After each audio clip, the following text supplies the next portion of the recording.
Bhiwadi industrial association में आयोजित इस कार्यक्रम में मंच पर उपस्थित हमारे भिवाड़ी के लोकप्रिय विधायक महेंद्र बालकनाथ जी, अलवर के हमारे जिला प्रमुख भाई बलवीर जी, भिवाड़ी नगर पालिका के हमारे नगर परिषद के हमारे चेयरमैन भाई शीशराम जी, मंच पर उपस्थित सम्मानित कलेक्टर खैरसर, एसपी भिवाड़ी, एसपी खैरसर, यहाँ उपस्थित भिवाड़ी के सभी इंडस्ट्रियल एसोसिएशन के पदाधिकारीगण और प्रबुद्ध नागरिकगण, ये मेरा अपने संसदीय क्षेत्र के तीसरे इंडस्ट्रियल क्लस्टर के साथ बजट पर संवाद का कार्यक्रम है। पिछले हफ्ते जब सारे इंडस्ट्रियल एसोसिएशन के लोग मेरे पास आए थे तो मैंने ये कहा था कि मैं आकर के और आप लोगों से चर्चा करूंगा। मुझे लगा कि ये चर्चा में कितना उत्साह रहेगा, लेकिन आज ये तीसरे क्लस्टर में आपसे बातचीत करने के बाद मैं आप सबको हृदय से धन्यवाद देता हूं कि जिस उत्साह के साथ आपने इस कार्यक्रम में अपना पूरा सहभाग दिया है। आज वैसे एक विशेष दिन है। आज हरियाली अमावस्या है। इस 5 जून को प्रधानमंत्री नरेंद्र मोदी जी ने पूरे दुनिया में विश्व पर्यावरण दिवस के अवसर पर एक कार्यक्रम को शुरू किया, एक पेड़ मां के नाम। क्योंकि इस पृथ्वी पर ये जो भी मनुष्य जीवन हमको मिला है, इसमें हमें 2 लोगों के प्रति अपना ग्रेटिट्यूड, कृतज्ञता, धन्यवाद का भाव ज्ञापित करना चाहिए। पहला अपनी मां के प्रति, जिनके कारण से हम इस संसार में आए, और दूसरा धरती मां के प्रति जो हमें अपना जीवन जीने के लिए सहारा देती है। और इसलिए दोनों का बड़ा आपस में जुड़ाव है।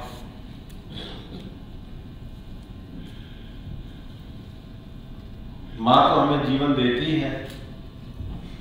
हम लोग तो सोचते हैं कि यहाँ तो ज्यादातर इंडस्ट्रियलिस्ट बैठे हैं कि हम बहुत कुछ बनाते हैं, हम सब कुछ बनाते हैं। हमारी गलतफहमी है, हम अभी भी अनाज नहीं बनाते, अनाज के प्रोडक्ट बनाते। कोई ऐसी इंडस्ट्री नहीं है। कुछ सिंथेटिक्स पे काम, मतलब बहुत कॉपी कर सकते हैं, वैल्यू एडिशन कर सकते हैं, वैरायटी को बना सकते हैं, ओरिजिनल कोई प्राकृतिक अनाज नहीं बना सकते। मेडिसिन भी बनाएंगे तो उसका जो लास्ट कंटेंट है वो प्रकृति से ही आएगा।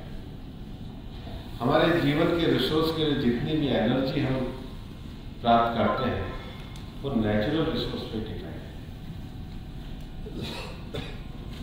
और इंसान को तो जरूरत कॉस्मेटिक की होती है, वो भी प्रकृति से ही आता है। तो जो प्रकृति हमें इतना कुछ देती है उसको हम रिटर्न क्या करें? तो रिटर्न में हम एयर पोल्यूशन, वाटर पोल्यूशन, ये चीजें रिटर्न में करते हैं। कम से कम इतना तो हम जरूर करें कि इस पृथ्वी के प्रति और मां के प्रति अपनी कृतज्ञता को अर्पित करने के लिए एक पेड़ माँ के नाम जरूर लगाएं, ये धरती पर सबसे बड़ा पुण्य का कार्य है। जो पूरा सिद्ध एरिया है वहाँ पर हमने फॉरेस्ट मैनेजमेंट प्लान देखा और हमें लगा कि विलायती बबूल है। ये विलायती बबूल सबसे ज्यादा नुकसानदायक है। हमने केवल जो 32 इंच का जिसका तना था उन पेड़ों को छोड़कर सारे पेड़ों को वहां से निकाला और आज हमने जब 8000 पेड़ लगाने का संकल्प किया तो पेड़ कम पड़ गए, संख्या इतनी ज्यादा है। ये लोगों का कितना बड़ा सहयोग है। और आज 8000 पेड़ों को लगाने के बाद हमने उसको 16 सेक्टर में बांटा और हमने हर समाज को कहा, वहाँ 2-3 समाज भी आ गए हैं, रोटरी क्लब वाले भी आ गए हैं, अलवर इंडस्ट्रियल एसोसिएशन वाले भी आ गए हैं, जिन्होंने कहा एक ब्लॉक को मतलब 500 पेड़ों को लेंगे और अपने 500 सदस्यों को देंगे और वहाँ परमानेंट अपना बोर्ड अपने माँ के नाम पे, ये मेरा कृतज्ञता है, आप लगा के रखिए और हर अमावस या हर पूर्णिमा को आइए तो 5 साल के अंदर हम उस क्षेत्र को हरा भरा कर सकते हैं। इंडस्ट्री में यहाँ लाखों लोग हैं, लाखों लोग काम करते हैं। हर इंडस्ट्री अपने कर्मचारी को कह के अगर एक पेड़ माँ के नाम लगाए तो भिवाड़ी की दशा और दिशा सुधारने का ये छोटा लेकिन बड़ा और इसलिए मैं कहना चाहूँगा कि भिवाड़ी में भी ये शुरू करें।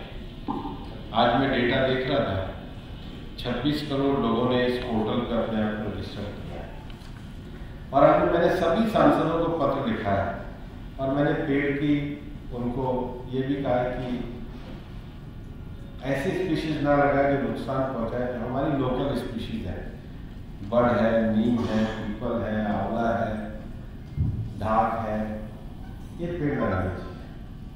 और हमने आज वहाँ पे एक पंचवटी भी लगाई। पंचवटी माने एक बड़ का पेड़, एक पीपल का पेड़, एक आंवला का पेड़, एक बेलपत्र का पेड़ और एक अशोक का पेड़।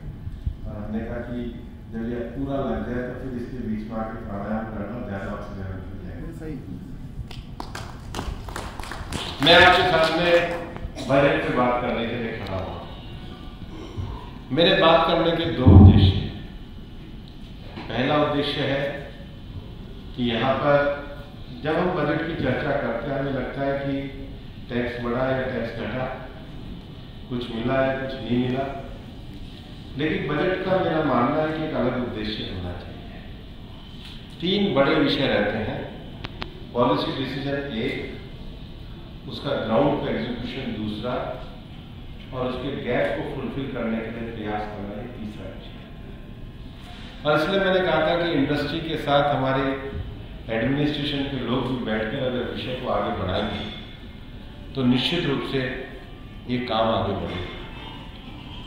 मैं हमारे भिवाड़ी के एडमिनिस्ट्रेशन के लोगों और इंडस्ट्री एसोसिएशन को तहे दिल से आज बधाई देना चाहता हूँ कि पिछले 2 महीने के, क्योंकि आज संयोग से 4 अगस्त है, मेरे को सांसद बने 2 महीने पूरे हुए हैं, पिछले 2 महीने में उनके जो कंस्ट्रक्टिव एडवाइस कंट्रीब्यूशन मेरे को आया है, हम उसके कारण इस बजट में छोटा सा सही लेकिन एक सार्थक प्रयास भिवाड़ी के लिए कर रहे हैं। ये मैं इसलिए कहना चाहता हूँ, मैं सबसे पहले तो बात को राष्ट्रीय स्तर से शुरू करूंगा।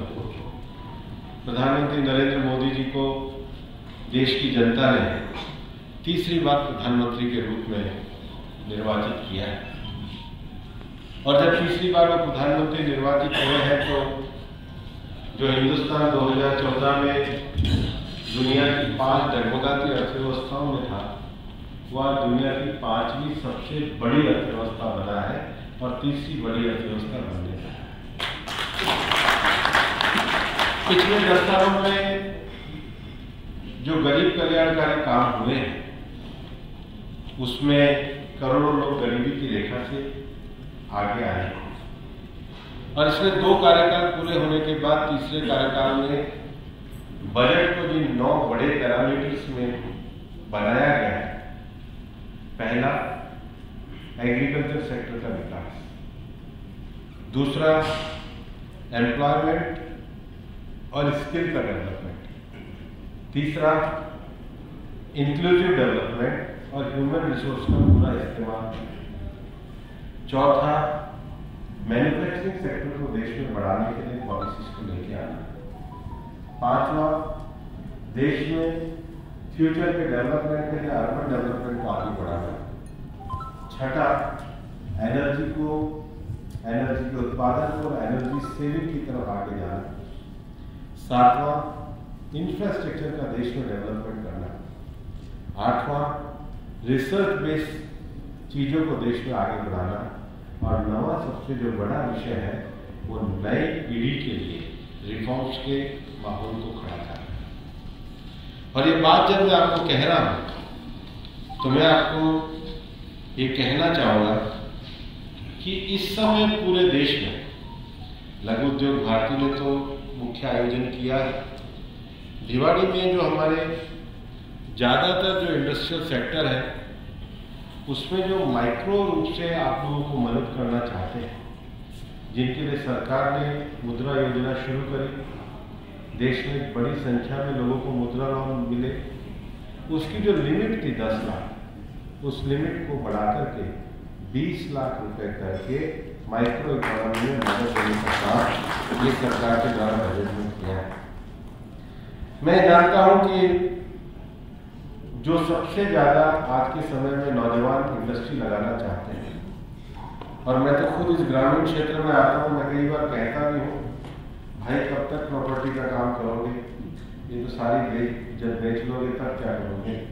इससे अच्छा है कि मैन्युफैक्चरिंग के सेक्टर में आओ, स्किल डेवलपमेंट के सेक्टर में आओ, वरना किराए का काम करते ही रह जाओगे, खुद मालिक बनने के लिए काम। और सरकार भी इस बात को जानती है कि इंडस्ट्री के सेक्टर में जो सबसे बड़ी चुनौती, अगर हमने बजट में मैन्युफैक्चरिंग सेक्टर को बढ़ाने की बात करी तो हमारी ग्लोबल कॉम्पिटिटिवनेस होनी चाहिए, ग्लोबल प्रेजेंस होनी चाहिए। ग्लोबल कॉम्पिटिटिवनेस में जो सबसे बड़ी समस्या है, जिसको हम कहते हैं कि अगर यहाँ पे किसी नौजवान के पास जमीन है, इंडस्ट्री है, वो किराए पे भी देने की सोचने से पहले अगर अपनी इंडस्ट्री लगाना चाहता है तो मशीनरी को लेकर के वो कैसे काम को आगे बढ़ाए। मैं कहता हूँ प्रधानमंत्री जी का एक बहुत बड़ा विजन है कि इस बार उन्होंने सेल्फ फाइनेंसिंग फंड के तहत फैक्ट्री लेड डेवलपमेंट के लिए 100 करोड़ रुपए तक का प्रावधान इस प्रकार के नौजवानों को देने की स्कीम बनाई है। इससे बड़ा रिफॉर्मेटिव काम इस देश में आ रहे हैं। अपने क्षेत्र में मैन्युफैक्चरिंग गतिविधि को बढ़ाने के लिए इस बजट में कौन सा ऐसा विषय आया है जो इस क्षेत्र के इंडस्ट्रियल इन्वेस्टमेंट को बढ़ावा देने का काम करे। अगर केंद्र सरकार के बजट को हम देखेंगे तो भिवाड़ी अलवर के इलेक्ट्रिक मैन्युफैक्चरिंग क्लस्टर के लिए 48,000 करोड़ रुपया ये स्वीकृत होकर के भिवाड़ी में आएगा, जिसमें मुख्य रूप से 3 बड़े विषय हैं। पहला, लार्ज स्केल मैन्युफैक्चरिंग के लिए PLI स्कीम, ये भारत सरकार की स्कीम है। दूसरा, promotion of manufacturing of electronic components and semiconductor scheme. और तीसरा, the modified electronic manufacturing cluster scheme 2.0 जारी की गई है। और निश्चित रूप से अगर इंडस्ट्रियल एसोसिएशन रहेगी तो इसका लाभ हम ले सकते हैं। उसके साथ ही साथ मैं आपको बताना भी चाहता हूँ कि राजस्थान सरकार ने जो सालारपुर, खुशखेड़ और भिवाड़ी में 46 करोड़ रुपए की जो लागत से electronic manufacturing cluster private limited जो बनाया जा रहा है, उसका कार्य चालू है। मुझे लगता है कि जल्दी ही उस पर काम होगा। रीको में भी लगभग 79 करोड़ रुपए का उसके कार्य को आगे बढ़ाने का काम है। हिंदुस्तान में अगर आप ऑटोमोबाइल सेक्टर की बात करते हैं तो 3 बड़े क्लस्टर ऑटोमोबाइल सेक्टर में हिंदुस्तान में आते हैं। पहला जो क्लस्टर हिंदुस्तान में ऑटोमोबाइल सेक्टर का है वो साउथ चेन्नई का क्लस्टर आता है। दूसरा जो क्लस्टर आता है वो वेस्ट महाराष्ट्र का क्लस्टर आता है। तीसरा जो क्लस्टर आता है वो वास्तव में नॉर्थ NCR और हरियाणा का क्लस्टर आता है, और भिवाड़ी भी उसमें एक प्रोमिनेंट जिले के रूप में आता है। और इसलिए अलवर में ऑटोमोबाइल का जो मैन्युफैक्चरिंग क्षेत्र है, हमारे 2 wheeler, passenger vehicles, commercial vehicles की मैन्युफैक्चरिंग के जो काम के छोटे छोटे जो कंपोनेंट हैं वो भिवाड़ी में लग रहे हैं। और इससे जो जुड़ी हुई इंडस्ट्री है जो MSME के लिए जितने भी प्रोविजन भारत सरकार के बता रहा हूँ, वो निश्चित रूप से इस क्षेत्र में काम करने के लिए है। और आज राजस्थान सरकार, केंद्र सरकार के भी सहयोग से बिजली, सड़क, संचार, पानी और सबसे बड़ी बात है इंडस्ट्रियल वेस्ट डिस्पोजल के लिए काम कर रही है, जिसमें आपके सहयोग की आवश्यकता है। मैं आज एक और विषय आपको ये कहना चाहता हूँ कि सांसद के रूप में जो सांसद सेवा केंद्र है, अलवर में तो मेरा सांसद सेवा केंद्र प्रारंभ हो ही गया है, जो अम्बेडकर नगर में है। खैरकल और भिवाड़ी रीपो में भी इस महीने ही मेरा सांसद सेवा केंद्र प्रधानमंत्री जी ने ये घोषणा करी है कि 4 करोड़ से ज्यादा युवाओं को इंटर्नशिप के माध्यम से, स्किल डेवलपमेंट के माध्यम से आगे बढ़ाया है। हमने भिवाड़ी में ITI के अपग्रेडेशन के लिए तो काम किया ही है, अच्छे इंस्टीट्यूशन को लेकर के भी काम कर रहे हैं और अच्छा काम हम करेंगे, लेकिन स्किल डेवलपमेंट को लेकर के भिवाड़ी की इंडस्ट्रियल एसोसिएशन को हमारे साथ लगना चाहिए, ताकि मैं आपको कह रहा हूँ यहाँ के रिसोर्सेज का आप पूरा उपयोग कर पाएंगे और जिसको एम्प्लॉयमेंटेबिलिटी गैप जिसको हम कहते हैं कि आदमी तो है और मशीन है, लेकिन बीच में काम करने का जो गैप है, उस गैप को हम दूर करें। दूसरा जो एक बड़ा विषय है, हम प्रधानमंत्री जी की जो संकल्पना है सेल्फ हेल्प ग्रुप की, उस पर हम लोग काम कर रहे हैं। मैं आपको कहना चाहता हूँ, आपकी इंडस्ट्री से लेकर बहुत सारे विषय ऐसे हैं जहाँ पर लोकल कंजम्पशन वाले डे टू डे के कंजम्पशन के आइटम लगते हैं। ये आइटम वो है जो आप अनावश्यक रूप से ट्रांसपोर्टेशन से बाहर से मंगा सकते हैं। हल्का फूड कंजम्पशन से लेकर डे टू डे यूज में, अगर उसमें हम भिवाड़ी के आसपास की सेल्फ हेल्प ग्रुप की महिलाओं को जोड़ेंगे तो हम ग्रामीण महिलाओं के लिए एक बहुत बड़ा आधार खड़ा कर सकेंगे और भिवाड़ी के और इसलिए मैं आज देश के बजट को आपके सामने इसलिए रखने आया हूँ कि हम जो वादा करके प्रधानमंत्री नरेंद्र मोदी जी ने देश की सत्ता और विषय को आगे बढ़ाने का काम किया है, उसमें अपने भिवाड़ी को आगे कर सकें। मैं जब आया हूँ तो भिवाड़ी इंटीग्रेटेड इंडस्ट्रियल एसोसिएशन बीड़ा के द्वारा मुझे ज्ञापन दिया गया है। आपने जो ज्ञापन दिया उसमें से काफ़ी विषयों को मैंने एड्रेस किया है। मैं निश्चित रूप से बीड़ा को लेकर के 2 से 3 बार रिव्यू भी कर चुका हूँ। मुझे लगता है कि बीड़ा के रिव्यू होने के लिए राजस्थान सरकार पूरी तरीके से पॉजिटिव है। राजस्थान सरकार के मुख्यमंत्री माननीय भजन लाल जी ने अपने बजट में भी लगातार इस क्षेत्र के बारे में जो भी हमने सुझाव दिए उसको सकारात्मक रूप से आगे बढ़ाने का काम किया। ड्रेनेज का एक ऐसा विषय है जिसको उन्होंने हमारे आग्रह को स्वीकार करने का काम किया। बहरोड में बस स्टैंड का विषय था, उन्होंने स्वीकार किया। मांडव में नगर पालिका का विषय था, उसको उन्होंने स्वीकार किया। उसके साथ ही अगर हम देखें तो इस क्षेत्र में ERCP की जो योजना थी, अभी तक जो हमारा अलवर का उत्तर क्षेत्र था वो उसमें नहीं था, लेकिन जब हमने उनसे आग्रह किया कि यहाँ भी पेयजल का संकट है तो कुचेरा डाल तक पानी को उन्होंने DPR के अलावा भी जोड़ करके और 5,600 करोड़ रुपए स्वीकृत करने का काम किया। उसके लिए मैं उनको धन्यवाद। मैं ये पूरा विश्वास रखता हूँ कि जो बीड़ा का एरिया है इसको हम आगे बढ़ाएंगे, भिवाड़ी को विशेष रूप से ग्रीन और क्लीन सिटी के रूप में आगे बढ़ाएंगे। आप हमारे साथ एक पेड़ माँ के अभियान के नाम से जुड़िए और इस बजट में प्रधानमंत्री जी को धन्यवाद देते हुए एडमिनिस्ट्रेशन, एसोसिएशन और हम आपके प्रतिनिधि मिलकर भिवाड़ी का विकास करेंगे, यही मैं कामना करता हूँ। बहुत बहुत धन्यवाद।